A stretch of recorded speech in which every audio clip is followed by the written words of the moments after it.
So ಈಗ ತಮ್ಮ ಜಿಲ್ಲೆಯಲ್ಲಿ ಈಗಾಗಲೇ ಬಿಜೆಪಿಯಲ್ಲಿ ಒಳ ರಾಜಕೀಯ ಹೆಚ್ಚಾಗಿರುವಂತದ್ದು. ಇವತ್ತು ವಿಜಯೇಂದ್ರ ಅವರು 45 RSS ಸಂಘ ಸಂಸ್ಥೆಗಳ ಸಮನ್ವಯ ಸಭೆ ಧಾರವಾಡದಲ್ಲಿ ನಡೆಸ್ತಾ ಇದ್ದಾರೆ ಸರ್.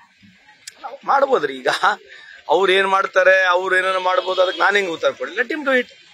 ಈಗ ಏನಾಗಿದೆ, ನಮ್ದು ಒಂದೇ ಒಂದು ರಿಕ್ವೆಸ್ಟ್, ಈ ದೇಶದಲ್ಲಿ ಕಾಂಗ್ರೆಸ್ ಬಿಜೆಪಿ ಅನ್ನೋದಕ್ಕಿಂತ ಜಾಸ್ತಿ ಪ್ರೋಗ್ರಾಮ್ಸ್ ಬಗ್ಗೆ ಮಾತಾಡಕ್ ಸ್ಟಾರ್ಟ್ ಮಾಡಿದ್ರೆ, ಅಕೌಂಟಬಿಲಿಟಿ ಬಗ್ಗೆ ಸ್ಟಾರ್ಟ್ ಮಾಡಿದ್ರೆ ಹೊಸ ಗಾಳಿ, ಹೊಸ ತರದ ರಾಜಕೀಯ ಬರಲಿಕ್ಕೆ ಆಗುತ್ತಂತ ನನ್ನ ವೈಯಕ್ತಿಕ ಅಭಿಪ್ರಾಯ.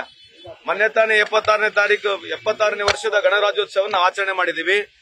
ಎಲ್ಲಾ ಯಂಗರ್ ಜನರೇಷನ್ ಕೈ ಮುಗಿದು ಕೇಳ್ಕೊಳ್ತೀನಿ, ಕಾಂಟ್ರವರ್ಸಿಗಳು, ಈ ವಾಟ್ಸ್ಆಪ್ ಯೂನಿವರ್ಸಿಟಿಗಳು, ಈ ಟಿವಿಗಳು ಏನು ಹೇಳ್ತಾವೆ ಅದನ್ನೇ ಫೈನಲ್ ಆಗಿ ಸಾಧ್ಯನೇ ಇಲ್ಲ.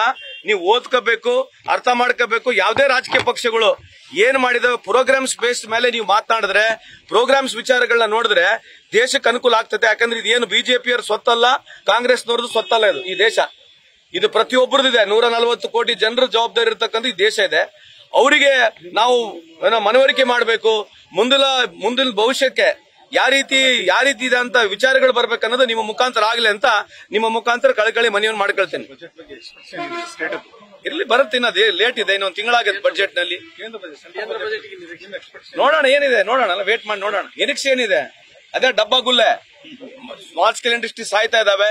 ಅದೇ ಹೇಳ್ತಿದೀವಲ್ರಿ. ನಾನ್ ನಿಮ್ಗೆ ಒಂದೇ ಒಂದು ಉದಾಹರಣೆ ಕೇಳೋದು, ಇಲ್ಲಿವರೆಗೆ ಸ್ಮಾಲ್ ಸ್ಕೇಲ್ ಇಂಡಸ್ಟ್ರಿ ದೇಶದಲ್ಲಿ ಏನಾಗಿದೆ ಅಂತ ಯಾರ ಮಾತನಾಡ್ತಾರ? ಯಾಕೆ ಮಾತನಾಡಬಾರ್ದು? ಬರೋದು ಅದೇ ಹಿಂದೂ ಮುಸ್ಲಿಮು ಹಿಂದೂ ಸೆಂಟಿಮೆಂಟ್ಸ್ಗಳು ಬಿಟ್ರೆ ಈ ದೇಶದಲ್ಲಿ ಇಲ್ಲಿವರೆಗೆ ಏನೇನಾಗಿದೆಯಾ? ಹೋಗ್ಲಿ, ಎಷ್ಟು ಹಿಂದೂಗಳು ಬಡತನ ರೇಖೆಯಿಂದ ಹೊರಗೆ ಬಂದು ಯಾರು ಮಾತನಾಡ್ತಾರ? ನೀವು ಹಿಂದೂ ಅಲ್ವಾ? ನಮ್ಮ ಅಕ್ಕಪಕ್ಕ ಮನೆಗೆಲ್ಲ 100 ಮನೆಗಳಿದ್ರೆ 75-80 ಮನೆ ಹಿಂದೂಗಳಿದಾವೆ. ಏನ್ ಚೇಂಜ್ ಆಗೈತೆ? ನೀವು ಅದನ್ನೇ ಪ್ರಶ್ನೆ ಕೇಳ್ಬೋದಲ್ಲ. ನೀವು ಕೇಳಿ ಸರ್, ಹಿಂದೂ ಪರ ಬೆಳಗ್ಗಿನ ಸಾಯಂಕಾಲ ಮಾತನಾಡ್ತೀರಿ. ಇದು ಹಿಂದೂ ದೇಶನೇ, ಹಿಂದೂ ರಾಷ್ಟ್ರನೇ, ಹಿಂದೂಸ್ತಾನ ಅಂತ ನೀವು ಹೇಳ್ತೀರಿ. ಏನಾಗಿದೆ ಇದರದು? ಎಲ್ಲದ ಹಿಂದೂಗಳದ್ದು ಏನನ್ನ ಹೇಳ್ತಾರ? ಡೀಟೇಲ್ಸ್ ಅನ್ನು ಕೊಡ್ತಾರ?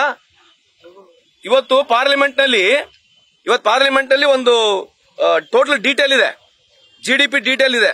ಅದ್ರ ಬಗ್ಗೆ ಬರ್ತಾರ, ಸ್ಪಷ್ಟೀಕರಣ ಕೊಡ್ತಾರ. GDPಯ ಗ್ರೋತ್ ಬಗ್ಗೆ ಯಾವ ಸಮಾಜಗಳು ಎಷ್ಟೆಷ್ಟು ಆರ್ಥಿಕವಾಗಿ ಮುಂದೆ ಬಂದಿರತಕ್ಕಂಥ ಒಂದು ರಿಪೋರ್ಟ್ ಇದೆ. ಅದ್ರ ಬಗ್ಗೆ ಚರ್ಚೆ ಮಾಡ್ತಾರೆ, ಕೇಳಿ ನೋಡ್ರಿ.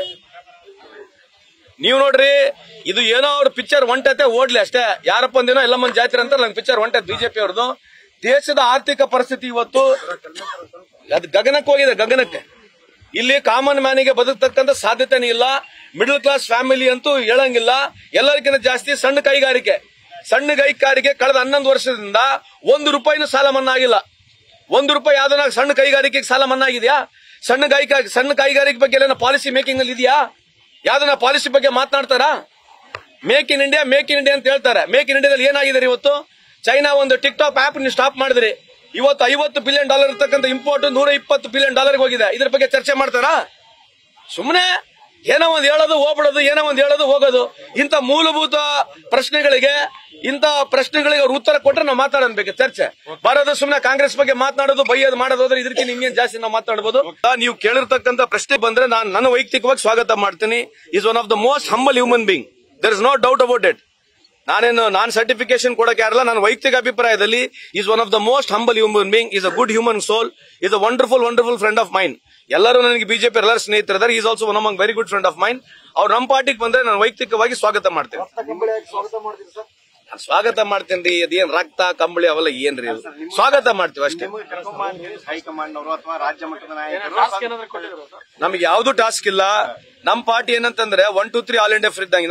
ನಮ್ದು ಹೆಂಗಂದ್ರೆ ನಮ್ ಸಿಟಿ ಬಸ್ ಇದ್ದಂಗೆ, ಎಲ್ಲ ಕಡೆ ಬಾಕ್ಲ ಓಪನ್ ಐತೆ. ಹೆಂಗನಾಥ ಡಬಲ್ ಡೆಕ್ಕರ್ ಬಸ್ ಇದ್ದಂಗೆ ನಮ್ ಪಾರ್ಟಿ. ಅದು ಅವ್ರ ಅಭಿಪ್ರಾಯ. ಎರಡು ಸೇಮ್ ರೀ. ದ್ವಾರಕ್ ಬಾಕ್ಲ ಓಪನ್ ಇದಾವ, ಹತ್ಬೋದು ಇಳಿಬಹುದು. ನಮ್ ಪಾರ್ಟಿಗೆ ಏನಂತದ ಏನ್ ತೊಂದ್ರೆ ಇಲ್ಲ. ಥ್ಯಾಂಕ್ ಯು, ನಮಸ್ಕಾರ.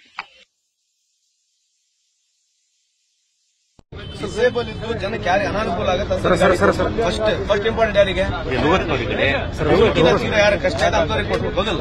ಅದು ಮುಗಿಲಿ. ಮೊನ್ನೆನ ಸುಮಾರು ಕಳೆದ ವರ್ಷ 600 ಕೊಟ್ಟಿದ್ವಿ, ಈ ವರ್ಷನೂ 600 ಕೊಟ್ಟಿದ್ವಿ. 2ನೇ ಅಥವಾ 3ನೇ ಕಂತಿಗೆ ಸ್ವಲ್ಪ ಸಮಾಧಾನ ದೇಶಕ್ಕೆ. ಇದು ಅಫಿಷಿಯಲ್ ಎಲ್ಲ, ಬಟ್ ಒಂದು ಜೋಕ್ ತರ ಹೇಳ್ತಾ ಇದೀನಿ.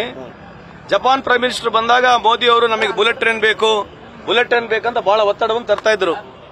ಜಪಾನ್ ಪ್ರೈಮ್ ಮಿನಿಸ್ಟರ್ ಕರ್ಕೊಂಡು ಎಲ್ಲಾ ಕಡೆ ಹೋದ್ರು ಮೋದಿ ಅವರು. ಏನ್ರಿ, ಎಲ್ಲಾ ಕಡೆ ಹೋದ್ರು. ಗುಡಿಗಳಿಗೆ ಎಲ್ಲ ಕಡೆ ಹೋಗಿ ಬಹಳಷ್ಟು ಇವರೇ ಪೂಜೆಗಳು ಮಾಡೋದೆಲ್ಲ ನೋಡಿದ್ರು ಅವ್ರು ಹೋಗಲಿಗೆ ಒಂದು ಕಿವಿ ಮಾತು ಹೇಳಿದ್ರಂತೆ, ನಿಮಗೆ ಇಷ್ಟೆಲ್ಲ ಮಾಡಕ್ ಟೈಮ್ ಇದ್ರೆ ಬುಲೆಟ್ ಟ್ರೈನ್ ಯಾಕೆ ಬೇಕು ಅಂತ ಹೇಳಿದ್ರಂತೆ. ನಿಮಗೆ ಬರೀ ಇಂಥದ್ರಾಗೆ ಟೈಮ್ ವೇಸ್ಟ್ ಮಾಡಂಗಿದ್ರೆ ಬುಲೆಟ್ ಟ್ರೈನ್ ಯಾಕೆ ಬೇಕಂತ ಹೇಳತಕ್ಕಂಥ ಅರ್ಥ. ಇವ್ರು ದಿನಾ ಬೆಳಿಗ್ಗೆ ಇದ್ರೆ ಇವರೇ ಪೂಜೆ ಮಾಡೋದು, ಇವರೇ ಮಂಗಳಾರತಿ ಮಾಡೋದು, ಇವರೇ ದರದ ಬಗ್ಗೆ ಮಾತನಾಡೋರಿಗೆ ಮತ್ತೆ ಬುಲೆಟ್ ಟ್ರೈನ್ ಯಾಕೆ ಬೇಕು? ಇಷ್ಟು ಟೈಮ್ ಇರೋ ಬುಲೆಟ್ ಟ್ರೈನ್ ಯಾಕೆ ಬೇಕು? ದಿನಕ್ಕೆ 3 ಟೈಮ್ ಡ್ರೆಸ್ಸು ನೋಡ್ರಿ, ಸ್ಕಿನ್ ಟೋನ್ ನೋಡ್ರಿ ಹೆಂಗೈತೆ ನಮ್ಮ ಅಣ್ಣಂದು ವಿಶ್ವಗುರುದು. ಯಾಕೆ ಹೇಳ್ತಾ ಇದೀವಿ ಅಂತಂದ್ರೆ ರೀ, this country belongs to everybody ಜಿ. ಈ ದೇಶದಲ್ಲಿ ಎಲ್ಲರೂ ಇರಬೇಕು, ಎಲ್ಲರಿಗೂ ಈ ದೇಶ ಇದೆ. ಇವ್ರು ಇದನ್ನೇ ಮಾಡಿ ಮಾಡಿ ಮಾಡಿ ಜನಕ್ಕೆ ಸುಳ್ಳು ದಾರಿ ತೋರ್ಸ್ಕೊಂಡು ಎಲ್ಲಿವರೆಗೆ ಅಧಿಕಾರಕ್ಕೆ ಬರ್ತಾರೆ? ಪೊಲಿಟಿಕ್ಸ್ ಬಂದಿರಿ, ಅಧಿಕಾರಕ್ಕೆ ಬಂದದ್ದು, ಬಟ್ ಏನನ್ನ ಫ್ಯಾಕ್ಟ್ ಬೇಕಲ್ಲ ಮಾತಾಡಕ್ಕೆ. ದಿನಾ ಬೆಳಿಗ್ಗೆ ಇದ್ರೆ ಸುಳ್ಳು ಮಾತಾಡೋದು. ಅದಕ್ಕೆ ಜಪಾನ್ ಪ್ರೈಮ್ ಮಿನಿಸ್ಟರ್ ಬಂದು ನೋಡಿದಂತೆ, ಏನಯ್ಯ ನಿಮಗೆ ಇಷ್ಟೆಲ್ಲ ಮಾಡಕ್ಕೆ ಟೈಮ್ ಇದೆ, ನಿಮ್ಗೆ ಯಾಕೆ ಬುಲೆಟ್ ಟ್ರೈನ್ ಬೇಕಂತ ಹೇಳಿ ಬುಲೆಟ್ ಟ್ರೈನ್ ಇನ್ನ ಮಾಡಲಿಲ್ಲ ಅಂತ ನಿಮ್ಗೆ ಹೇಳ್ಬೇಕಂತ ಒಂದು ಮಾರಲ್ ಸ್ಟೋರಿ ಅಂತ ಹೇಳಕ್ಕೆ ಬಯಸ್ತೀನಿ. ನ್ಯೂಸ್ ಫಸ್ಟ್ ನಿರ್ಭೀತಿಯಿಂದ ನಿಮ್ಮ ಪರವಾಗಿ.